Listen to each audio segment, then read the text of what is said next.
Students, welcome back to CS Pathshala. Last lecture में हमने syllabus discuss किया था और आज से हम एक्चुअल कॉन्सेप्ट स्टार्ट करने वाले हैं पीपीएस के। तो चलिए शुरू करते हैं आज का टॉपिक। आज का टॉपिक है कंप्यूटर सिस्टम। तो एक्चुअली कंप्यूटर एक सिस्टम है जो डेटा को प्रोसेस करके यूजफुल इंफॉर्मेशन बनाता है। तो सबसे पहले समझते हैं कि कंप्यूटर सिस्टम क्या होता है। कंप्यूटर सिस्टम एक इलेक्ट्रॉनिक सिस्टम है जो इनपुट लेता है, उस इनपुट को प्रोसेस करता है, उसको स्टोर करता है और आउटपुट क्या करता है, जनरेट करता है। दैट मीन्स सिंपल वर्ड्स में अगर हम कहें तो कंप्यूटर डेटा को यूजफुल इंफॉर्मेशन में क्या कर रहा है, कन्वर्ट कर रहा है। अब इसको हम रियल लाइफ से कनेक्ट करने समझने की कोशिश करते हैं, रियल लाइफ से कनेक्ट करते हैं। तो मान लीजिए कि आपने क्या किया है, एक्सेल पर 5 स्टूडेंट्स के मार्क्स को क्या किया है, आपने एंटर किया है। तो सबसे पहले आपने क्या किया, आपने कीबोर्ड के थ्रू मार्क्स को क्या किया, इनपुट कराया।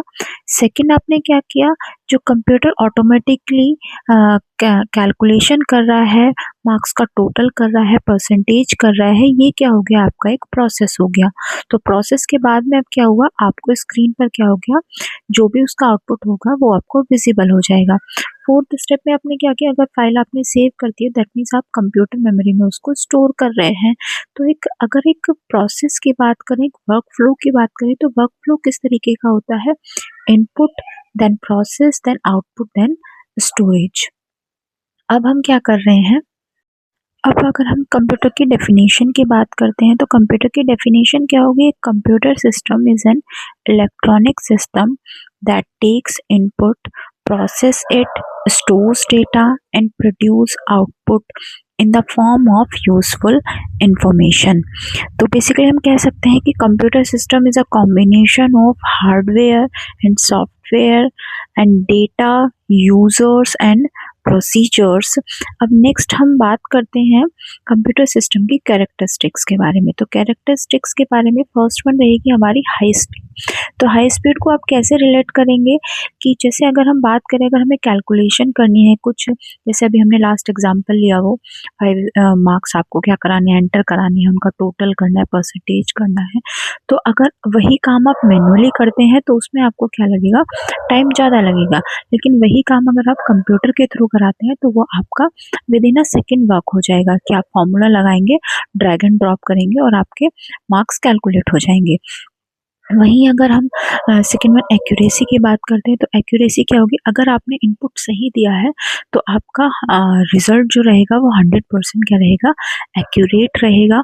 थर्ड वन अगर लार्ज स्टोरेज की बात करते हैं तो लार्ज स्टोरेज क्या हो रहता है कि इसके पास में मेमोरी क्या होती है as compare to the man, कि अगर आप बहुत सारी चीज़ों को आप क्या कर सकते हैं, मैनुअली आप स्टोर नहीं कर सकते अपने ब्रेन में।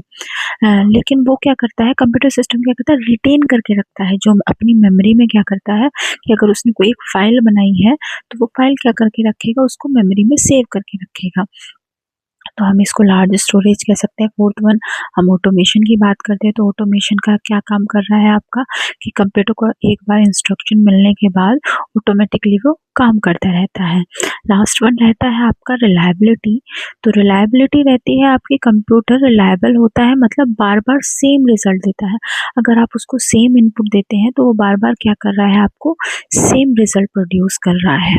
आज अगर आपको ये लेक्चर हेल्पफुल लगा हो तो वीडियो को लाइक करें और चैनल को सीएस पाठशाला को सब्सक्राइब करें। अगर कोई डाउट हो तो कमेंट सेक्शन में ज़रूर पूछें। नेक्स्ट लेक्चर में हम नेक्स्ट इम्पॉर्टेंट टॉपिक डिस्कस करेंगे। Thank you for watching this video.